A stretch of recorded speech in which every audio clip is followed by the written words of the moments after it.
지금으로 끝이 안 나고 요게 이어집니다. 이어간다. 이걸 한번 공부 꼭 하셔야 됩니다. 여러분들이 지금 뭘 하더라도 이게 이어가서 이걸 상속이라 그래요. 상속이 돼서 그대로 이렇게 과보로 돌아온단 말이에요. 과보로. 이걸 메아리 법칙이라 그래요. 메아리. 이런 것도 한 번씩 살펴서 공부를 해야지 돌아올 걸 생각하고 보내야 된다는 거죠. 이런 것도 공부를 꼭 살펴야 됩니다. 무슨 말을 하든 되돌아올 거라는 생각하고 그 되돌아올 때는 몇 곱절을 돌아옵니다. 몇 곱절.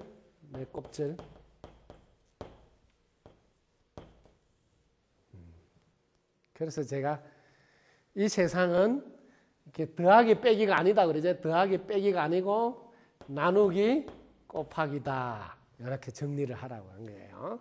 그래서 말씨 연습은 1000번이 아니면 10,000번이라도 하면 할수록 도움이 된다. 특히 존댓말 쓰는 연습을 좀 많이 해달라고 부탁을 드립니다. 존댓말을 쓰게 되면 화가 나도 심한 말을 좀 덜 하게 돼요. 근데 말을 이렇게 놓다가 보면 화가 났을 때 너무 심한 말이 나올 수 있어요. 그래도 상처를 많이 입을 수 있어요. 그래서 평상시에 존댓말 쓰는 연습을 많이 하시기 바랍니다.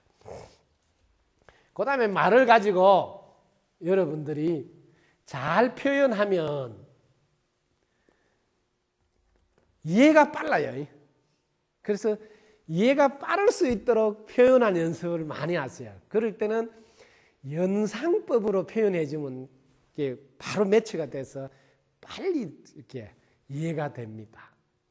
그래서 주로 같은 단어를 이렇게 여러분들이 성형이라는 이걸 표현할 때 같은 성자를 이렇게 표현하는 연습을 해보세요. 이렇게 성격하면 성자가 같이 나란히 나오죠. 이러면 우리는 매치가 잘 돼요. 연상으로. 성형을 하기보다는 성격을 바꾸어라. 그러면 이렇게 금방 두 개가 잘 들어. 성적보다는 성장 잠재력이 중요하다. 진학보다는 진로가 더 중요하다. 이렇게 단어가 같이 써지면서 비교가 돼서 딱 구분되도록 이런 언어 구사력을 하면 설득력이 참으로 있습니다. 그리고 분명히 구분이 딱딱 되어져서 강조도 되고 이런 것도 말씨 중에서 훈련이 중요합니다. 그 다음에 이 말이 그대로 인품을 나타냅니다. 말이 그대로 인품. 이 말은 그 다음에 넓이를 나타내고 그 다음에 깊이를 나타내고 높이를 나타냅니다. 말의 넓이, 깊이, 높이를 한번 볼까요? 자, 여러분들이 나 아닌 것이 없으면 나도 없다. 왜냐하면 이분이 지금 넓이가 보입니다. 나 아는 것이 없으면 나도 없다. 그러면 그만큼 넓게 지금 표현하고 있잖아요. 그럼 넓이가 나타납니다. 말 하나에. 그러니까 말은 정말 거기에 다 들어 있습니다. 자세히 보면. 이분은 지금 이렇게 생각하고 있단 말이에요. 이게 공기가 안 들어오면 내가 못 살구나. 햇빛이 안 들어오면 못 살구나. 그 다음에 물이 안 들어오면 못 살구나. 땅이 없으면 못 살구나. 이런 거 쫙 다. 이게 나 아닌 거잖아요. 나 아닌 것. 이 나 아닌 것이 없으면 나는 존재할 수가 없구나. 이러면 나의 범위가 이렇게 넓어지죠. 말 한 번 하는데 넓이가 다 보여. 그 사람 인품이. 그 다음에 깊이를 한번 볼까요? 깊이. 화가 났을 때 깊이를 보면 얕은 사람은 상대 탓을 해요. 당신 때문에 이게 당신. 당신 때문에 화가 났다고. 당신 때문에. 이런 사람은 얕은 사람이지. 근데 내가 바라는 대로 안 해주고 나서 내 바라는 대로 안 해줘서 화가 났구나. 이렇게 하는 사람은 조금 깊이가 있죠. 조금 더 들어갔잖아요. 아, 내 바라는 대로 안 해줘서 내가 화가 났구나. 이러면 조금 깊이가 있죠. 여기서 더 들어갔어야 돼요. 완전히 깊이 바닥까지 들어가는 표현을 할 수 있어야 돼요. 그럼 그 사람 인품이 다 보여요. 뭐 누가 내 바라는 거 해주기 위해서 태어났느냐? 여기서 더 들어가라 말. 누가 내 바라는 걸 해주기 위해서 태어났냐? 누가? 이까지 내려가야 된다면.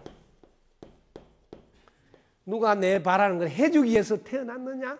그 정도로 바닥까지 쭉 내려가면 그 사람의 인품이 다 보인다. 뭐 깊이가 있는 분이라도 깊이가. 그러니까 공부를 하시더라도 이렇게 하셔야 돼요. 넓이를 더 넓히는 사고, 깊이 더 내려가서 바닥까지 딱 닿이는 사고, 이런 게 말을 통해서 그 사람 인품을 우리가 다 볼 수 있는 경우예요. 그 다음에 이 높이는 한번 볼까요? 우리가 얼마나 경지가 높은지. 높이는 두 가지밖에 없어요. 하나는 분별하는 경지가 있고, 그 다음에 분별하지 않는 경지가 있단 말이야. 분별하지 않는 경지. 분별하지 않는 상태에서는 옳다도 없고 그르다도 없고 잘한다도 없고 못한다도 없고 맛있다 맛없다 좋다 나쁘다 이런 게 없죠. 그런 걸 안 한다면 그분은 뭐예요? 아주 높은 차원의 인품을 가지고 계신 분이다. 그래서 우리가 차 한 잔 마시면서 말 한 번을 딱 주고받는데 그분이 가지고 있는 그 인품의 넓이와 깊이와 높이가 다 보여요. 이만큼 말은 자신을 밖으로 드러내서 자기를 다 보여주는 중요한 수단입니다. 그래서 이걸 정말 잘 가르쳐야 됩니다. 거절할 때도 여러분 보라고. 나는 못해, 안 해, 못하겠어. 이렇게 하는 사람하고 인품이 다르죠. 매우 죄송합니다만 저로서는 약속하기가 어렵습니다. 그래서 이런 말 하나하나가 자기를 세상에다 딱 보여주는 아주 중요한 겁니다. 그래서 정말 이거는 어릴 때부터 자연스럽게 나올 수 있도록 반복 훈련을 정말 많이 하셔야 됩니다.